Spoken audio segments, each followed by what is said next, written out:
Hey there, welcome back, listeners. What's going on, man? Welcome. Welcome to Chasin Birdies. Yeah.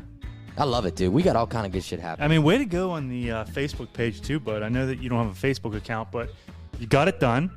Hey, well, a team effort. I mean, we got it built, and you're promoting it. Yeah. It's awesome. But great job doing it. You did your part, and you set up the old Facebook page. Make sure you all go like it on Facebook, and then follow us on Instagram at Chasin_Birdies. And I'll tell you what, you can hear the excitement in my voice because the golf is buzzing right now. Yeah, you're playing good golf right now, man. And your scooter's looking great. The scooter is fabulous. I almost wrecked it the other day. That's nice. I almost T-boned the car. Almost didn't have me. It might have been. It was close to being the bash show. Dude, you're gonna have to get that thing insured. I know. After looking up all these insurance rules, it's covered by your homeowners, and some people may argue that, but some won't. In your case, you won't have any arguments. I will not have any arguments from my side of it. On your side, you had a little bit of pushback, and hey, that's fine. You know what? You respect them. You move on, and let's keep it moving.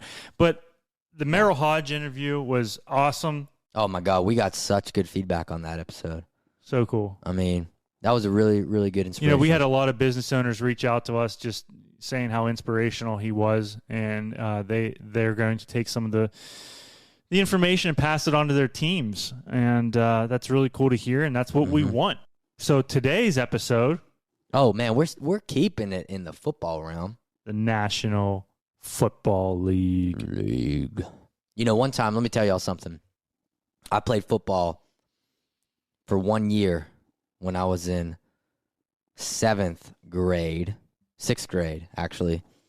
And, yeah, I was a small kid at the time. I probably weighed 38 pounds and small waist.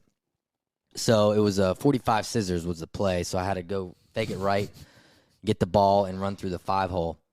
And I broke it open. I mean, I busted through there, and I'm running, and I get down to like the 10-yard line. My pants fall down.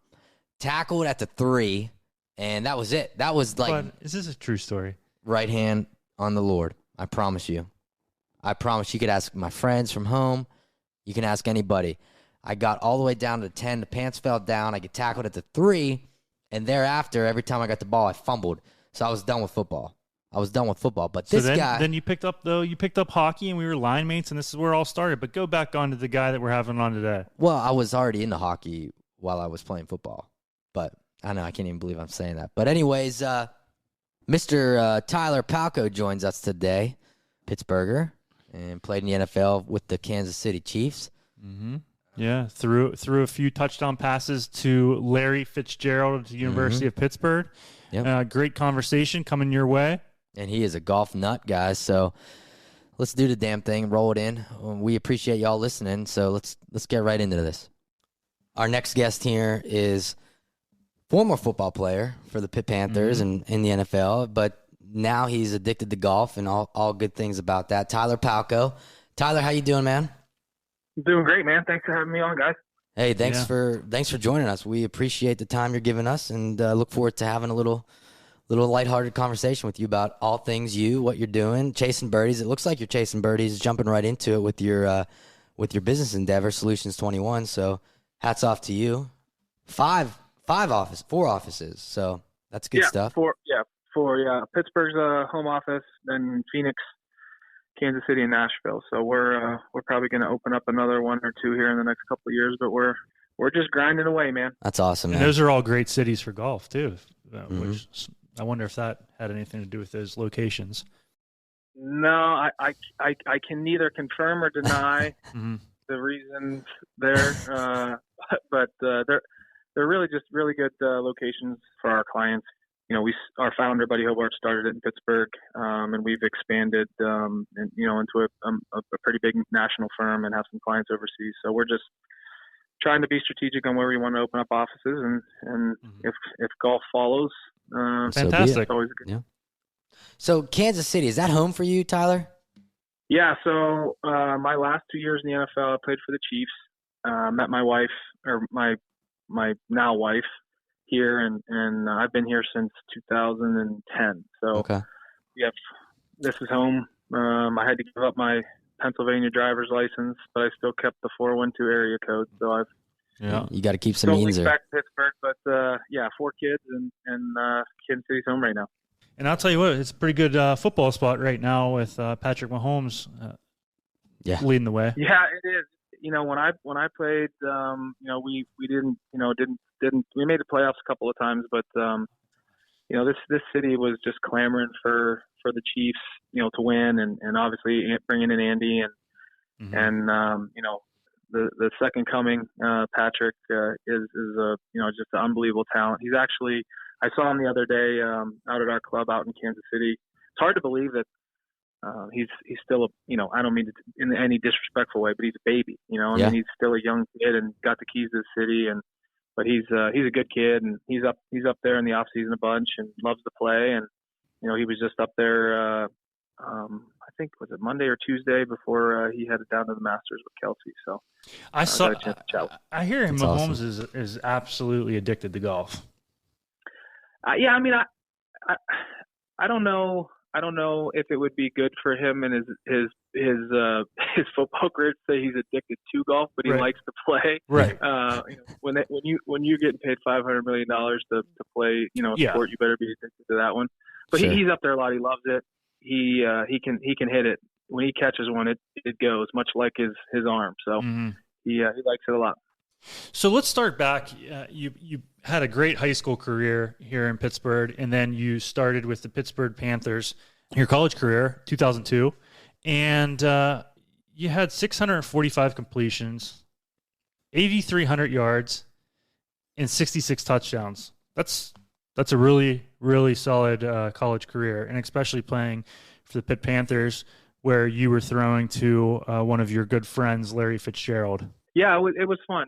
We met when we were in high school at a quarterback receiver camp, and kind of had that connection at that point. High school camps weren't what they are now, so it was pretty much like the quarterback wanted to find a guy that could catch his ball, and when their turn was up, and the receiver wanted to find somebody that they could throw him a ball so he could show off his skills, and we had a connection early on, and decided to go to school together, and we're college roommates, but he was, I think a lot of people forget about this. He only was in school for 2 years. But you remember when the Maurice Claret thing came out, where he wanted to leave after 1 year. Well, Larry, actually, there was a loophole, not loophole, but I mean, it's just the NCAA says you have to be removed from school for 3 years. And he actually went to Valley Forge Military School after high school. So that was 1 year, and he played 2 years at Pitt. So our dream of entering the draft together was kind of derailed by a $60 million contract that he signed with the Cardinals. But I was just with him at a member guest last week, and we still play a lot of golf together, close. But he's 17 years old.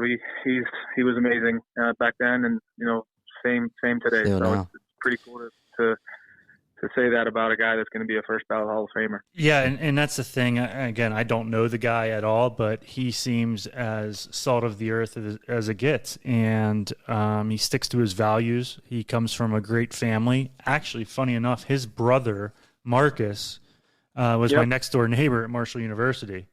So, Marcus. Yeah, and this kid showed up freshman year with a Range Rover. I'm thinking, who the hell is this kid?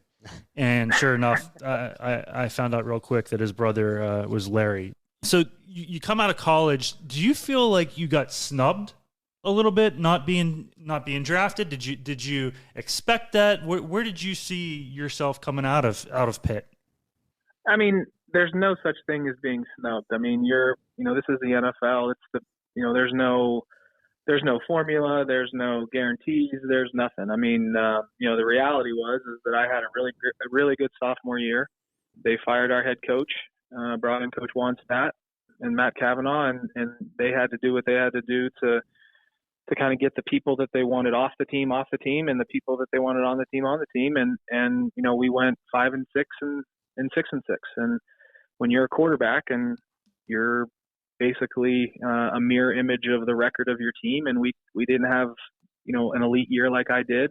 my sophomore year, and things change. There's also things like, that was the year that the quarterbacks dropped to the end of the first round with, I think Brady, that was Brady's year, and Brady Quinn. I mean, things happen. I mean, I was going into that year thinking that it was going to be kind of second, third, fourth round, and it didn't happen. And, you're pissed and you move on, you take 24 hours, you pout, and then you realize, hey, if you want to do it, then you got to do it the hard way. And so, yeah, I mean, there's no hard feelings. It's the NFL. I had an opportunity just like everybody else did, and tried to make the most of it. Had an unbelievable experience getting a chance to learn from Drew Brees my first 2 years in the NFL, and kind of started from there. So yeah, there's no guarantees. There's no room for feeling sorry for yourself when you're talking about professional sports. It's the best of the best. No, and I think that carries over into life with respect to career paths. I mean, ever so often you have to be able to pivot and get yourself in a position again to continue moving forward. You can't sit back and feel sorry for yourself like you just said. You just can't do it, and that is true for all professionals, no matter what they're doing. It's interesting you say that. There, the link between professional sports and business is there's a lot of similarities. But one thing that I tell this story every once in a while, and when we're talking with clients is, imagine you going into work at PNC Bank or U.S. Steel. You have a job. You come in on Monday morning. There you have 5 people trying out for your job. And that's what it was being a backup quarterback. You practice all week, you go play the game on Sunday, and you come in to work on Monday morning, and they're trying to find someone better. And that's just the way that business works, and you have to be able to be mentally strong to to battle through that and not take it personal, continue to focus on the things that you can control. So it was a really good experience, preparing yourself for for life after football, because that mental grind and mental toughness that you have to exhibit to just stay there is pretty high. Yeah. No, I would agree to that. That's a great way to put it, Tyler. Getting back briefly, because I know we want to talk about golf. Obviously, your football career is important too, and I know we'll touch on that a little more. But I want to go back because we're talking to you. We're in West Virginia. I live in Morgantown, West Virginia. So obviously, I'm a Mountaineer fan. I'm not. I'll let you get away with that. So what was that like? I know back in 2005, you played at West Virginia, and that's when Pat White was playing for WVU and Steve Slayton. And obviously West Virginia won, I think 45-13. But what was that rivalry like? Because I know it's a shame that it doesn't happen anymore. But from the outsider's perspective, being a spectator, it was one of the most looked at games of the season. It's a rivalry that should always happen. Yeah, so I've never had the conversation with anybody that actually played in it. So what was it? I mean, was it as intense as it looked from a spectator's perspective? When you talk about a rivalry game like that, where and it's not personal, right? I mean, I would see Pat and Steve and some of those other guys, that played, and you'd see them out in Pittsburgh in the off season or whatever, and it was hey, what's going on? How's everything going? But I mean, those Pitt, West Virginia, the Pitt, Penn States, like those two teams just don't like each other on the field. And I think that you want to beat them and beat them bad. And I think that that's kind of no different than Alabama, Auburn, Florida State, Florida, all those ones. That was, it's not talked about as much, but it was that same thing. You come into the stadium, whether it's Morgantown or Pittsburgh. I remember driving in Morgantown, and I mean, people are lining the bus and screaming and yelling, and it was a different environment, and you knew kind of real quick when you came across the bridge over there that you had to strap your helmet up. It was going to be one of those games, and yeah, it was everything on the field that you guys probably felt in the stands, minus the beer and booze, but it was you wanted to embarrass that team, and you wanted to beat them good. So it was definitely, to answer your question, yes, it was everything that you guys felt, and probably a little bit more. Yeah. As you all know by now, Chasin Birdies is proud to be partners with Holderness and Bourne. Check them out online at hbgolf.com. Holderness and Bourne makes fabulous pieces that help you look good on the course, even if your game is not up to par. Check out their new arrivals now for this golf season. Also, head on over to chasinbirdies.com to get some custom Chasin Birdie gear from Holderness and Bourne. We'll continue to drop these pieces through every season. That's chasinbirdies.com and Holderness and Bourne at hbgolf.com. Way to put it. Well, let's get to the good stuff. You're holding a 2.5 handicap right now, and that's pretty solid. What got you into golf? When did you get into golf? Did it start in college? Did it start after your NFL career? Because it's good for the business that you have. I probably started. I mean, I didn't play growing up. I mean, I probably started tinkering around, in college, my junior or senior year. But I really started, playing my rookie year with Drew down in New Orleans. Mm-hmm. And it was just kind of like, sticking the needle in your arm, right? I mean, it was just like, bad analogy probably. But it, it was just something that you just, it caught me right away.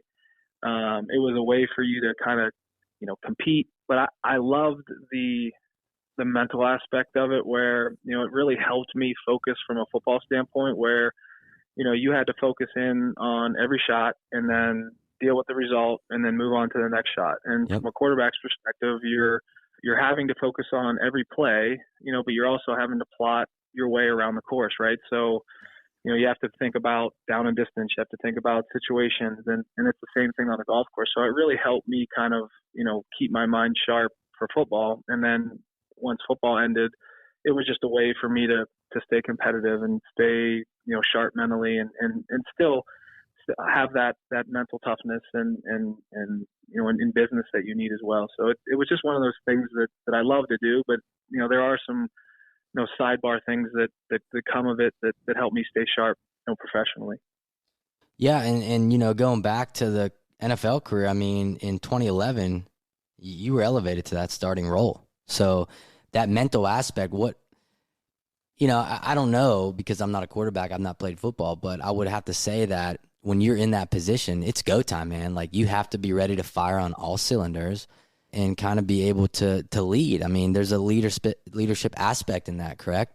Yeah, I mean, as a backup, I mean, it's a little bit different, right? I mean, I got thrust into that position because Matt broke his hand against Denver, so at that point, I just knew he was hurt, and I had to go in and finish the game.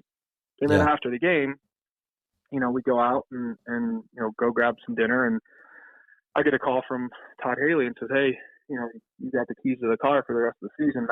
He's going to have surgery and he's out." And just FYI, we have the Patriots on Monday night in New England, so buckle up. So it was, I couldn't get like the Bengals or the Browns or something like that for the first game. It was Brady and Belichick for welcome to the NFL. So that was really cool. But yeah, like you said, you have to, as a backup, you have to be a little bit, I don't want to say more sharp, but you're sitting on the sidelines, you're looking at defenses for the quarterback, you're charting plays, you're trying to help the best you can as a backup, and then one play you're the starter, so you have to continue to stay sharp and to be able to maneuver and adapt and be dynamic in that sense. So it was a cool time to definitely a different situation being a backup because it was the first time in my athletic career that I was ever a backup. But yeah, it was an interesting experience, and it was fun.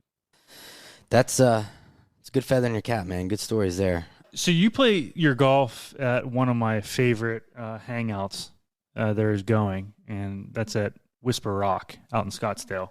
That place is so good. Just everything about it. Yeah, I don't know how I snuck in there to be a member. But I'll take it and hang on to it until they won't have me anymore. But it's a special place, 2 golf courses. But one of the cool things about that place is just the guys, the membership, the hang, and it's when you come in off the golf course, there's not one person that asks you, "Hey, what'd you shoot? Did you have fun?" And it's just really all about the hang. The golf courses are amazing, but they're probably 4th or 5th on the list to service and amenities and like how you're treated. Mm-hmm. So it's a really special place. Very fortunate to be a member there, and met some lifelong friends there since I've been there. It's probably 7 or 8 years since since I've been there. So it's been a special place, and obviously pretty helpful for business as well. Yeah, and if you're ever looking for a member guest partner, you know me. I'm a text away for the old Whisper Rock. America's guest right here, Tyler. All right. I mean, take it any way you can everybody get it. wants to chirp me about it, but Yeah. you know what? That's people call me America's guest, Tyler. But you know what? That's something people wish they had, right? There you go. I mean, so we're at Whisper Rock. Let's say we're at Whisper Rock. We show up on the first tee. What's the money games that you guys play for fun out there? It just depends on the group. Mm-hmm. There's some guys that just like to do indies, like so. They'll play Nassau's. Banker's a pretty big game out there. And then we play another high-low game, 2 for high or 2 for low, 1 for high, and then if you scoop both with partners, you get an extra dot. So pretty straightforward, nothing too crazy. I got roped into. Have you guys ever played Vegas before? Yes. So I feel like I need to have like a degree in nuclear physics to audit the car. I mean, it's so many bets going on. Yeah. So hold on a second. You hit it in the bunker, got up and down for birdie. I made birdie because I hit fairway green, and you win 2 more points than I did. I don't understand that. That's the only game that I don't think that game is played much out there, but yeah, it's a pretty confusing simple, one. straightforward. A lot of indie games though. You helped me get out there last year. I played with Tommy Moore, and Yep. Great guy he was. Thanks for that again. But there was some talk about, I don't know who it was. Maybe it's Phil. Somebody carries around a briefcase with $250,000, and it's like, or is that just faux talk? That might be a little fable. I don't think anybody walks around with at least at Whisper Rock with a briefcase, but there's probably been some times where they've had to go out to the car to grab some stuff, but no, there's some guys that get after it a little bit, but it's sure. It's not the it's not a club where you're going to lose mortgage payments at unless you want to, but it's just a really good hang. The guys are great. They love to talk a little trash and on the course, and then come in and have some drinks and talk a little bit more about it. So it's fun. And I think that's what's so good. Like, let's speak briefly about this with respect to your business now. That's where golf comes into play, because I'm sure you deal with clients all the time who love to play golf, and now you have this top course in your arsenal, so to speak, to where you can host, bring them out there, try to get some business deals done, but at the same time, confidently that they're having a good time, and this is going to be something that they remember. I think that probably plays well for you now with respect to your career. I think for me, selfishly, very fortunate to be there, and the club is speaks for itself, and if it can be useful for business, great.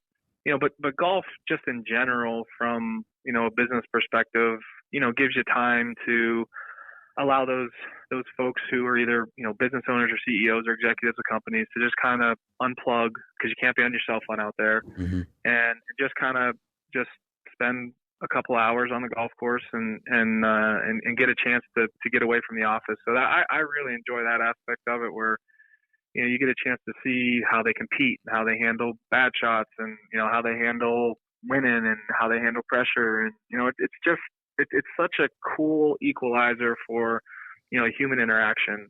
I really enjoy that part of the game, and and how you can link it to business. Yep. No, that's huge, and I think that's where really a lot of these business professionals get it done, man. And you learn a lot about somebody playing golf. Playing golf, you do.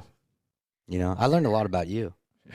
Still learning. But your temper tantrums get out of control. Anyways, what's the number one course in your mind that you have had the opportunity to play? If you had to go back, oh man, I want one more shot at that course. Where was it? I knew that there was going to be some kind of a question where there was a forced choice. I can't answer that. I've been very fortunate to play some of the top courses, around the country. And I think every golf course that you go to, that's kind of in that top 100, top 50, top 25, whatever, it has some kind of uniqueness to it. And, they're all, hard in their own right. That's a hard question.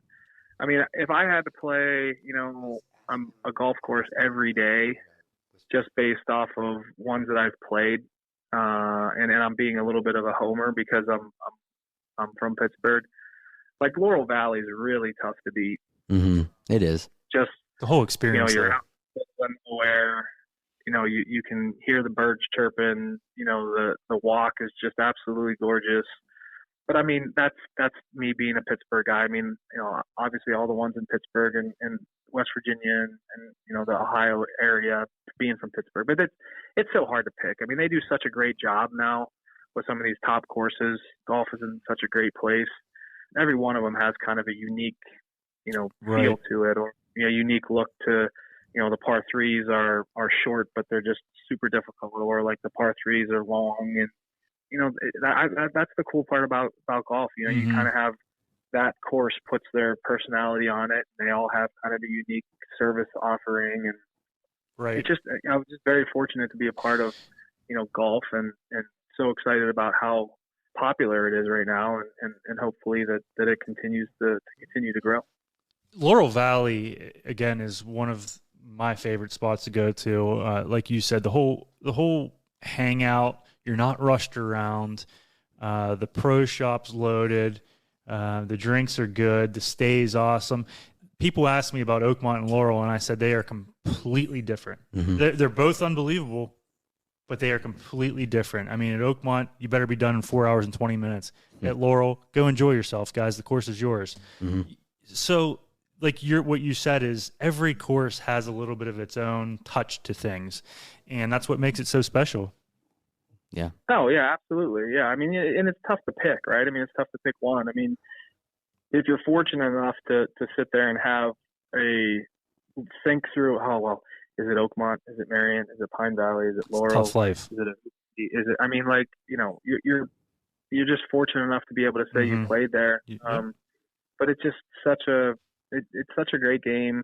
I love what it's becoming. I mean, it's so cool to see, having 4 kids, you see guys like Dustin Johnson and Justin Thomas and, Brooks, and these guys that they're athletes, right? 100%. It's cool to see athletes on the golf course now, right? I mean, these guys are taking the game to, whether you like it or not, what Bryson's done with the game. I mean, it's just so cool to see what it's become, right? Yeah, that it's evolution. Not just like a guy has to try out for the golf team because he didn't make the football team. I mean, these guys are easy there, bud. I'm saying that's what it was before. I'm right? kidding. I mean, think about it. Yeah, no, you're 100% right. I must have hit a nerve. Did you not make the football team? I never played, bud. All right. I was scared to get hit. But you played hockey? Played hockey. Well, then we were starting to get hit, and then I'm like, you know what? Let's get out of this. I'll stick to golf. So here we are. So there's a lot of PGA Tour players out at Whisper Rock. I think a lot of people know that. It's well documented. Do you get in the games with those guys? Do they play with you, or are they strictly only playing with other PGA Tour players? To me, I would think that they want to play with some normal folk, right? No, I mean, it is absolutely. I mean, depending on what part of the season it is, right, and where where they live and all that other stuff. I mean, it's pretty much a certainty that if you're there on property, you're going to run into Romer or Paul Casey or Phil or any of those guys. I mean, they're all there. And the cool part about it is they there's some really good amateur players there that they move it back to the plates and go have at the golf course. Mm-hmm. And it's really cool atmosphere that Mr. Trias has created there, where everyone really is equal. No one, regardless of if you have 5 majors or you have $5 billion. I mean, or you're just kind of like me, who's played 5 years in the NFL, right? Everyone's the same, and they all treat you the same. You go out, hit balls, and you're like, man, that's a different sound. You turn around and Paul is hitting 8-iron off the practice tee, and you're like, God, that's the way it's supposed to sound. Mm-hmm. But it's really cool. Yeah.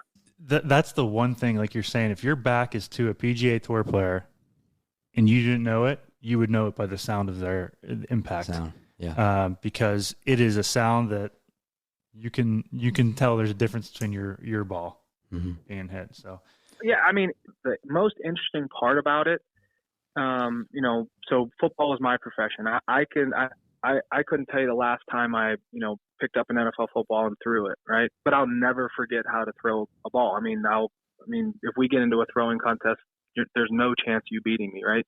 But it's the same thing with these guys. Like they never miss the fakes, and you go over and you look at their clubs, right? And there's just like a permanently imprinted little dime-sized dot of the golf ball right where the ball is supposed to be hit. And it's amazing the skill sets these guys have for their profession. It's really admirable. It is. And how much they work at it, right?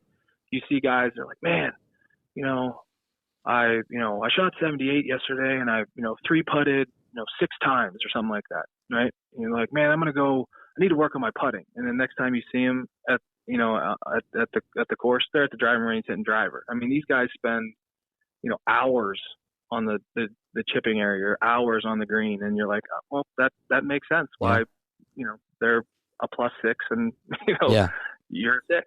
Mm-hmm. That's it, man. And a little God-given talent too, but the work ethic definitely has to be there. For sure. Have you ever had a chance to get over to Silverleaf over there in Scottsdale? Yeah, absolutely. Yeah, there's a bunch of guys that actually I think one of the Whisper Art guys either partnered with it or bought it or something like that. But they're doing some really cool things over there. Yeah, it's a really cool place. The clubhouse is just freaking spectacular. It looks like a castle that should be in like England or something. So I've never played it, but I've heard so many good things about it. You're in the Mecca out there. I mean, I know obviously, I guess you spend most of your time in KC, but it sounds like you're scattered around a little bit in some good places. So before we transition over to Jonathan a little bit, asking you some tap-in questions, which is our last part of the show, tell us a little bit about what you're doing now, Tyler, as a professional with your company. Solutions 21, I've been there for almost 10 years. So right after I was done playing, I got a chance to meet our founder, Buddy Hobart, who's a Pittsburgh guy, graduated from Carnegie Mellon, started the company in 94. So basically what our company is a leadership development firm that, kind of specializes in executive development, leadership development, supervisory training, strategic planning, and all things that have to do with human capital in organizations. So if you want to relate it to sports, we would actually be the strength coach of a business. And they hire us to help, develop their executives, their future executives, middle level management. And we have some proprietary products that we sell to those organizations and customize to their mission, vision, values. And then we provide the consultants and the coaches that help, again, using my analogy, are their strength coaches. So that's what we do at Solutions 21, and we're expanding, we're growing, we're doing some really good things. So I'm excited about where we're at and where we're gonna hopefully get to. So it's been a good ride, and excited for the future. Awesome. Well, it sounds like you're doing good things. You're chasing birdies. I am definitely chasing birdies. Yeah, so I'm glad to hear that, and look forward to playing with you at some point when you get back over here. We can go anywhere. Meet you in Pitt.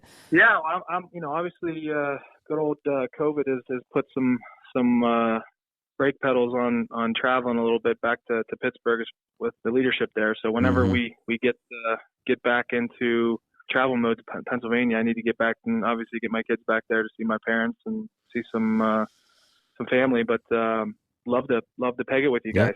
Yeah, let's do it. Look forward to it.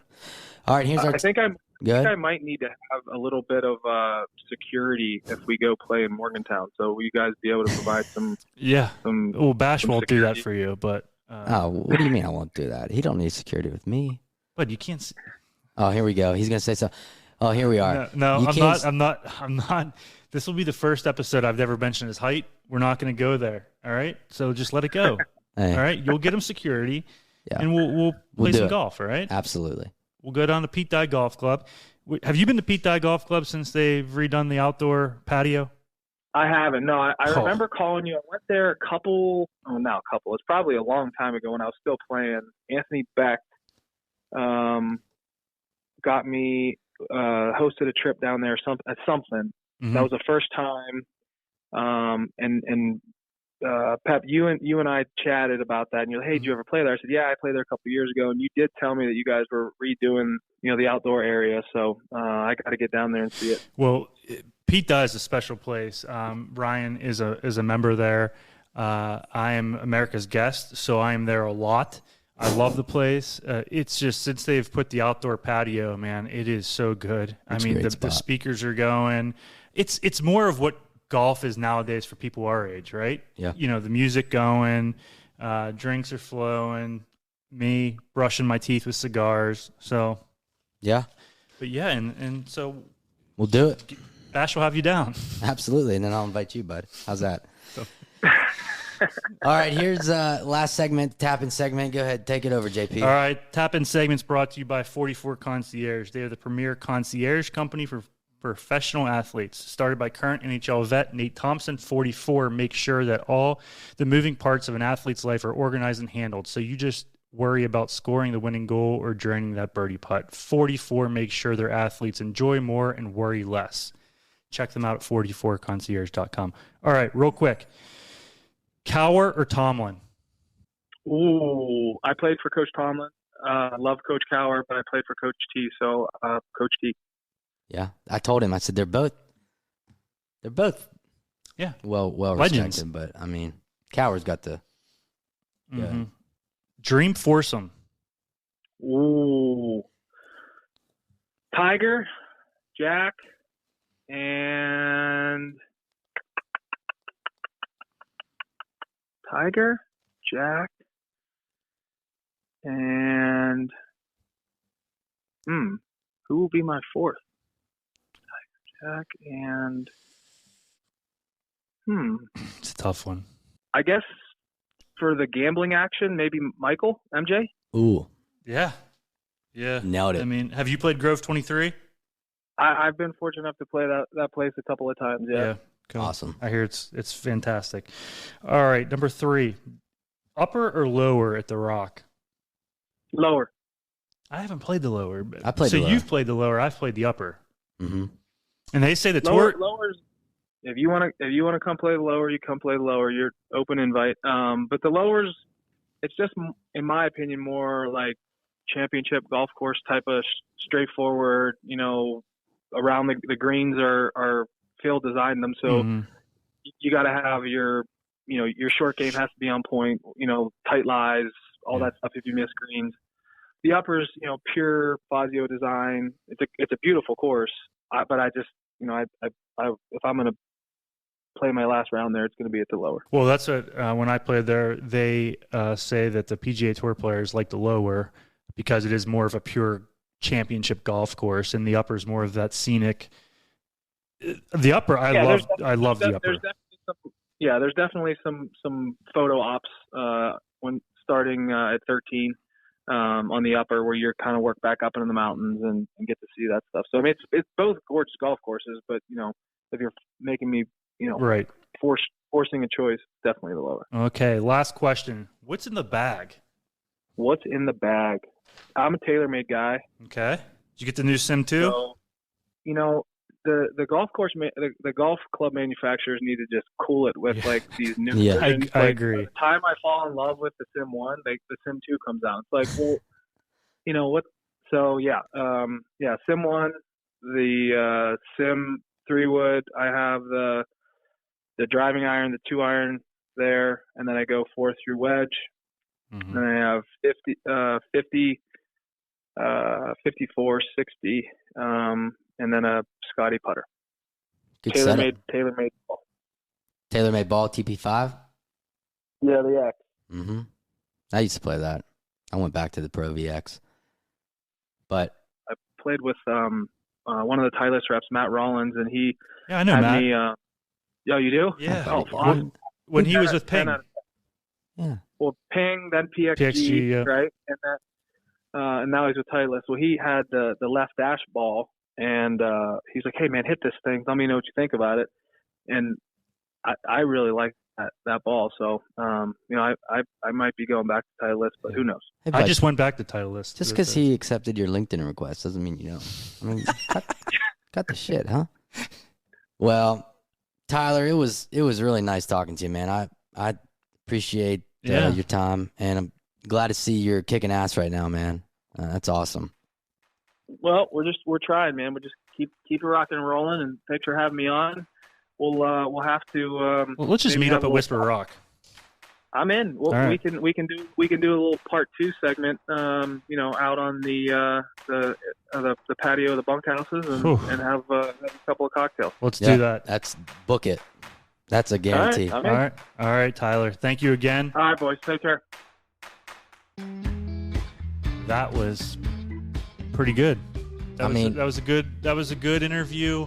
Tyler, as you guys heard, he's working really hard at business right now and playing a lot of golf, and he loves his member guests as much as I love my member guests. Look, he's at Whisper Rock. And I'm at Yakigani. What's the difference? Well, where do you want to start? But anyways, he loves golf, and he's chasing birdies in life, though. He is, 100%, and that's the cool thing about it. And that's what everyone out there who's listening right now needs to understand, that, look, this is applicable to you in your life. You're chasing birdies. So as much as fun and excitement as that episode was, and the past 2 episodes we had with the 2 NFL guys, now looking ahead, I mean... Yeah, we're going to the PGA Tour. This gentleman is a PGA Tour representative for Titleist, and Aaron Dill joins us the week of the U.S. Open, talking a little bit about what the players will do leading into the event, if they change their wedges, this, that, and the other. We don't want to divulge too much. Yeah, I mean, he's not a representative, like he drives around country clubs and tries to sell merch. I mean, the man works on the tour van. He's the tour representative. With JT, Spieth, you name it. But, well, you guys have something in common. That's as close as you're going to get to Jordan Spieth. Alrighty. Yeah, you're right. But anyways, yeah, that's coming up next on Chasin Birdies with Aaron Dill, dropping on the Thursday, the U.S. Open. Yeah, tune in. And again, I can't say it enough. Tell your friends. Tell your family. Listen. Tell them. Come on, peeps.